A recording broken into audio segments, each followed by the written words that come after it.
একটা ভাই আমার বলতেছিল যে ভাই আপনি তো অনেকের গল্প শেয়ার করলেন, তো আমারও একটা গল্প শেয়ার করেন আমার ভালোবাসা মানুষটাকে নিয়ে। ভাই আমার বলতেছিল ভাই আমি যে মানুষটাকে ভালোবাসি ভাই বিশ্বাস করেন আমি বলে শেষ করতে পারবো না যে ওই মানুষটা আমার জন্য কি করছে জীবনে, এত স্যাক্রিফাইস এত কিছু। আসলে আমি নিজে অনেক সময় অবাক হয়ে যাই যে এই কি আসলে কেউ আমার ভালোবাসে নাকি এর থেকে অনেক বেশি কিছু। শুধু ভালোবাসার জন্য মানুষ এত কিছু কিভাবে করতে পারে? আমি কখনো তো ভাই এই জিনিসগুলোর জন্য করতে পারলাম না।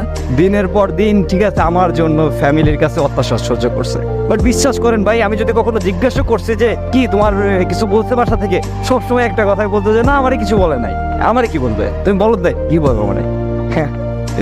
কিন্তু ভাই আমি যখন খোঁজ খবর নিতাম তখন শুনতাম যে প্রায় ওর গায়ে হাত তুলতো ওর ফ্যামিলির লোকের, কিন্তু কখনো আমি শুনি নাই যে আমার একটা বার বললো যে তোমার জন্য আমার যে এই যে এত কিছু আমার মা বাবা আমার গার উপর হাত ওঠায়, কখনো শুনি নাই ভাই, কখনো বলেও না একটা নাম। কত সুন্দর সুন্দর ছেলে পেলে, আমার থেকে সুন্দর সুন্দর চেহারা ছেলে পেলে তার পিছে টাঙ্কি মারে লাইন মারে, কখনো দেখিও নাই সে তাদের সাথে একবার কথাও বলছে। অনেক বড় একটা কপাল ছিল যার কারণে এরকম একটা মানুষ পাই, যার কাছে পুরো দুনিয়াটাই এখন আমি। বিশ্বাস করতে পারবেন না আমাদের সম্পর্ক 6 বছরের। আর আরেকটা খুশির কথা শোনাই, সেটা হচ্ছে ও এখন আমার বউ। আর এইটার পিছনে সম্পূর্ণ যা যা কিছু ছিল সবকিছুই ও করছে।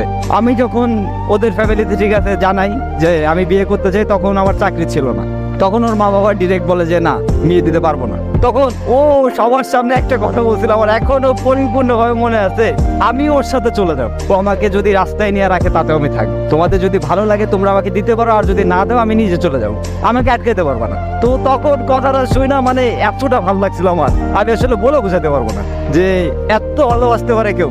তখন ওর ফ্যামিলি ওর গার উপর হাত উঠায়, হাত উঠানোর পরে আমি ওনাদের অনেক রিকোয়েস্ট করি, তারপর ওটা শুনে নাই। ও তখন আমার হাতটা ধরে সবার সামনে বলতেছে চল। সবাই বলছে না যে তুমি কিছু করতে পারবা না, আমি সবার একদিন দেখাই দেবো যে তুমি কিছু করতে পারবা, তুমিই পারবা, তোমার দ্বারা সবকিছুই সম্ভব, আমি সেটা প্রমাণ করাই দেবো। আমার কেন জানি ওর পর থেকে নিজের ভিতরে অন্যরকম শক্তি কাজ করতে থাকতো যে না আমার কিছু একটা করতে হবে, আমার কিছু একটা করে দেখাতে হবে। আমার ফ্যামিলি অবশ্য আমাদের দুজনকে মেনে নিছিল, অনেক ভালোবাসা আমাদের দুজনকেই, তো আমরা ভালোভাবে চলতেছে সবকিছু।